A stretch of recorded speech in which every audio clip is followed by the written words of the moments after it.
वेदों और पुराणों के अनुसार महादेव को जानना ही महादेव की पूजा अर्चना के बराबर माना गया है। लेकिन महादेव की आराधना करना और सनातन ज्ञान को समझना जितना सरल है उतना ही कठिन है उनके गुण तत्वों को समझना। महादेव के रहस्य को आप जितना समझने की कोशिश करोगे उतना ही आप उनकी गहराइयों में डूबते जाओगे। हमारे सनातन धर्म में त्रिमूर्ति यानी ब्रह्मा विष्णु महेश को ही सबसे ऊपर माना जाता है और उन्हीं से ही ये ब्रह्मांड चलता है। लेकिन बहुत ही कम लोग जानते हैं कि इन त्रिमूर्ति से भी ऊपर कोई है जिनसे ये पूरी सृष्टि चलती है। जिस सृष्टि में ऐसे कई सारे ब्रह्मांड है और हर ब्रह्मांड के अपने अपने त्रिदेव है। तो आज के इस वीडियो में हम जानेंगे कि आखिरकार वो कौन है जो इन त्रिमूर्ति से भी ऊपर है और जानेंगे कि ईश्वर भगवान और देवता के बीच में क्या अंतर होता है। फैक्ट हाउस के इस वीडियो में आपका दिल से स्वागत है। वैसे तो देवों के आदि देव केवल शिव को ही माना जाता है क्योंकि वही स्वयंभू है। लेकिन कोई नारायण को परब्रह्म मानता है तो कोई आदि शक्ति को,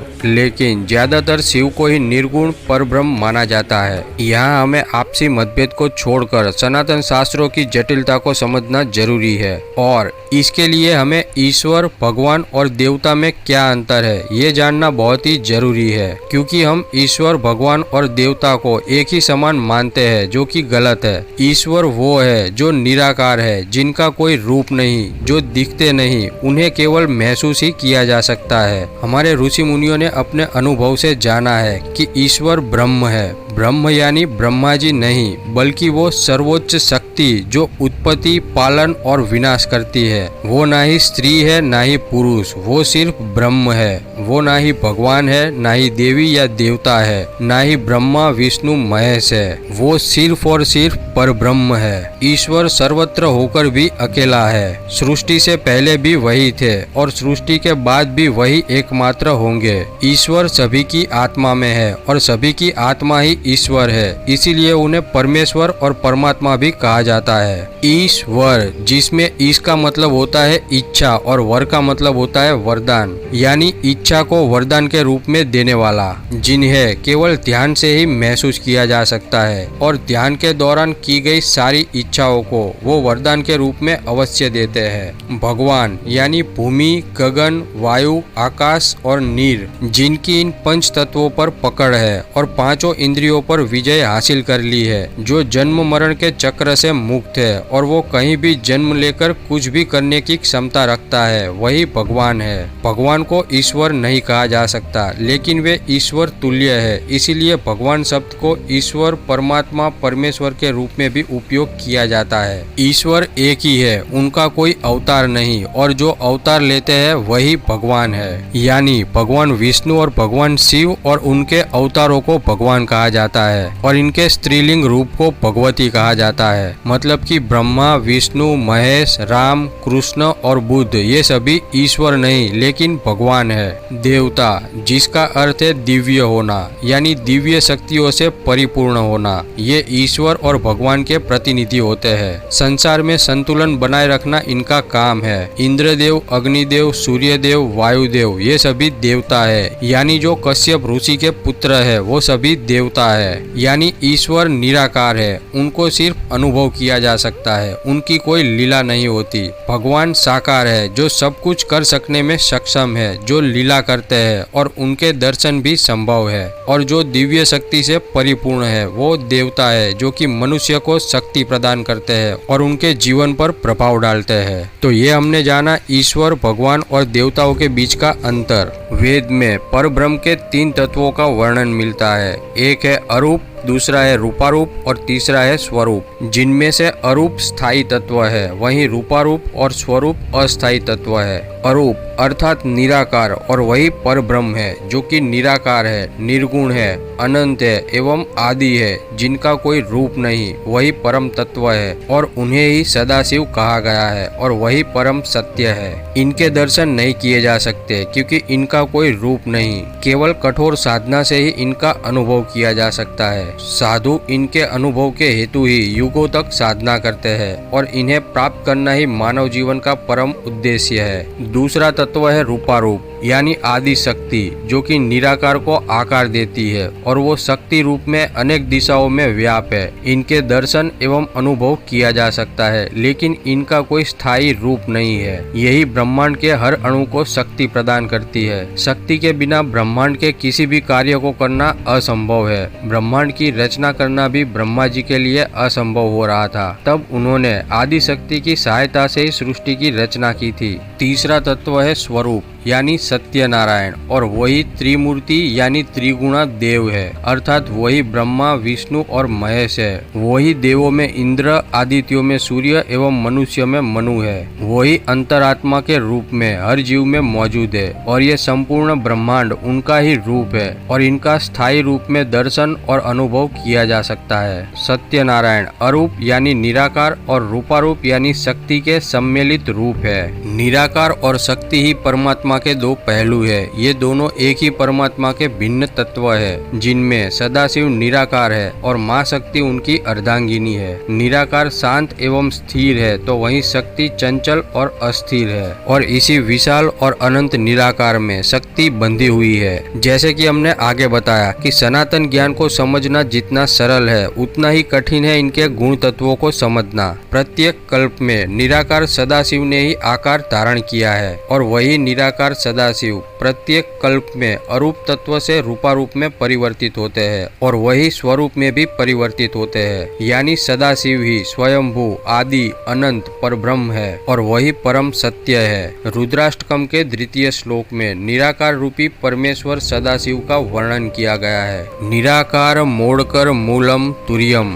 गिरा ज्ञानम गोति तमीशम गिरीशम, करालम महाकाल कालम कृपालम, गुणागार संसार पारम नतोड़हम। अर्थात जो निराकार है, जो ओमकार है, जो तीनों गुणों यानी सत, रज, तम से भी परे है, जिनको केवल साधना से ही अनुभव किया जा सकता है, जो वाणी एवं सप्तेश्वर है, जो सभी ज्ञान एवं इंद्रियों से परे है, जो पहाड़ों के भगवान यानी कैलाशपति है, जो कि विकराल है, जो महाकाल के भी काल है, जो कृपालु है, जो समस्त गुणों के परम धाम है। इस संसार से परे उस परमेश्वर को मैं प्रणाम करता हूँ। प्रत्येक कल्प के अंत में ये संपूर्ण सृष्टि की शक्ति एवं समय इसी अरूप यानी निराकार में विलीन हो जाती है। तब केवल निस्तब्धता, अंधकार एवं शांति रह जाती है। तब शक्ति लुप्त होने के कारण सदाशिव निस्तेज हो जाते हैं और वो घोर साधना में समाधिष्ट हो जाते हैं। फिर जब सदाशिव ध्यान से जागते हैं तब वे शक्ति के अभाव में निस्तब्धता से घिरे रहते हैं। तो पुनः शक्ति को जगाने हेतु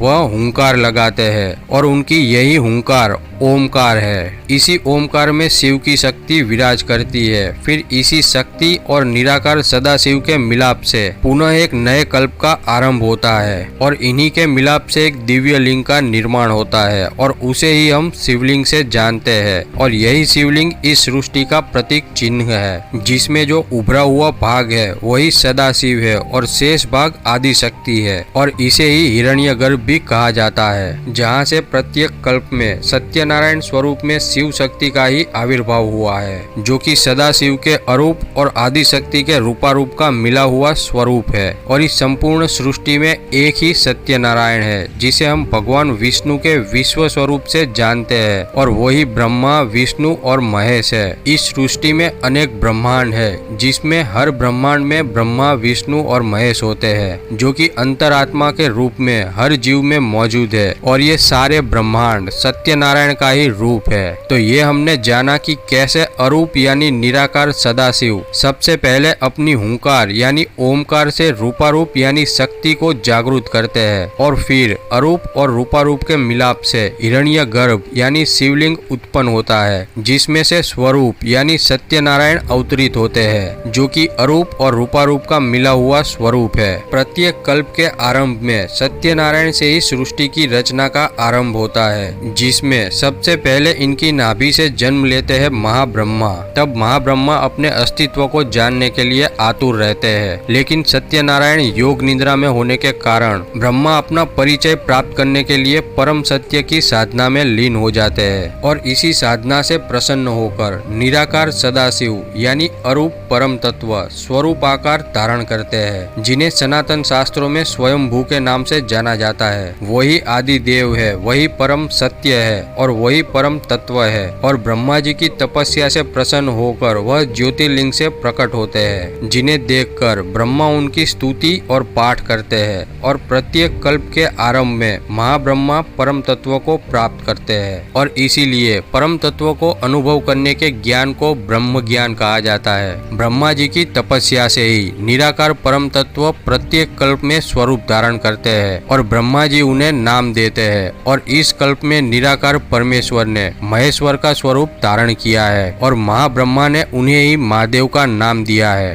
वेदों और पुराणों में सदाशिव के 5 मुख दिखाए गए हैं और ये 5 मुख उनके अलग अलग कल्पों में लिए गए अलग अलग स्वरूपों में से मुख्य 5 स्वरूप है। इसीलिए इन्हें पंचमुखी सदाशिव से भी जाना जाता है। पश्चिम दिशा के मुख का नाम सद्योजात है, जिसका अर्थ है भव्य स्वरूप, जो कि 16 वर्षीय बालक स्वरूप है। उत्तर दिशा का मुख वामदेव है, अर्थात विकारों का नाश करने वाला। दक्षिण दिशा का मुख अघोर है, यानी रुद्र है, अर्थात निंदित कर्म करने वाला, जो कि शिव कृपा से निंदित कर्म को भी शुद्ध बना लेता है। पूर्व मुख का नाम तत्पुरुष है, अर्थात अपनी आत्मा में स्थिर रहने वाला और ऊर्ध्व मुख का नाम ईशान है, अर्थात स्वामी या शक्ति का स्वामी। और इन्हीं 5 मुखों से पंच तत्वों यानी अग्नि, वायु, जल, आकाश और पृथ्वी की उत्पत्ति हुई। श्वेत लोहित कल्प में सदाशिव पर ब्रह्म ने महाब्रह्मा जी को अपने पहले स्वरूप सद्योजात रूप में दर्शन दिए और सद्योजात मंत्र देकर ब्रह्मा जी को सृष्टि रचना के योग्य बनाया। फिर रक्त नाम के कल्प में सदाशिव ने वामदेव रूप में महाब्रह्मा जी को दर्शन दिए और ये स्वरूप ब्रह्मा जी के जीव सुलभ अज्ञान को हटाने और सृष्टि की रचना की शक्ति देने के लिए लिया था।